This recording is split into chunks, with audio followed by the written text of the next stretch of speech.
Flight premiere league में सभी का स्वागत है। खिलाड़ी एयरपोर्ट पर पहुंच चुके हैं।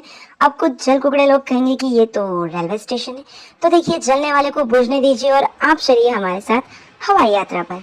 अंदर एंट्री लेते ही मैंने अपनी एयरलाइन चेक की और मेरी एयरलाइन थी डेमो एयरलाइन। फिर डेमो एयरलाइन के काउंटर की तरफ आगे बढ़े, वहां मैंने पासपोर्ट दिखाकर टिकट्स ली और अपनी करेंसी चेंज करवाई। फ्लाइट का टाइम हो चुका था और फ्लाइट ऑलरेडी आ भी चुकी थी। मैंने economy class, business class, science class सब छोड़कर जनरल क्लास को ढूंढा और फिर फ्लाइट की पावन सीढ़ियां चढ़कर अपनी सीट को ढूंढा। हर बार की तरह वॉशरूम के बगल वाली सीट मुझे मिली। मैंने ना कई लोगों से सुना है कि जब वो फ्लाइट में बैठते हैं तो उनका जी मचलता है, घबराहट होती है हाइट पर जाने से। पर आपको मैं सच बताऊं ना, मेरे साथ ऐसा कुछ भी नहीं हुआ।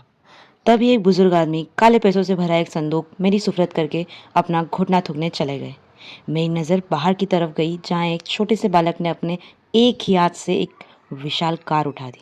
Wow, I got goosebump. Flight के टेक ऑफ करने की घड़ी आ चुकी थी। जैसे ही फ्लाइट ने टेक ऑफ किया, पटरियां भी मेरे साथ साथ चलने लगी।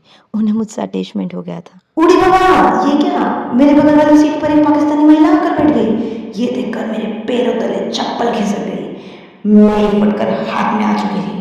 मुझे पता चल गया था कि कभी भी बम फट सकता है, इसलिए मैंने अपने दोनों कान बंद कर लिए। लेकिन उस महिला का पटाखा फुस हो गया। नकली पटाखों के फुस हो जाने पर फ्लाइट में ढोल बजाकर जश्न मनाया गया। तभी एक एयर होस्टेस हाथ में चकना लेकर आती है। जब हम आगे गए तो आया मुझे याद, गली में आज चांद निकला। रात का समय हो गया था। इतनी हाइट पर से शहर इतना चमकता हुआ सा दिखाई दे रहा था। ये देखकर मेरी किडनियां गदगद हो उठी। फ्लाइट ने एकदम सेफ लैंडिंग कर दी थी।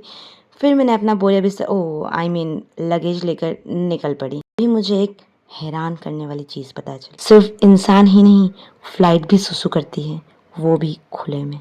इसी के साथ हमारी हवाबाजी की यात्रा यहीं ख़त्म होती है।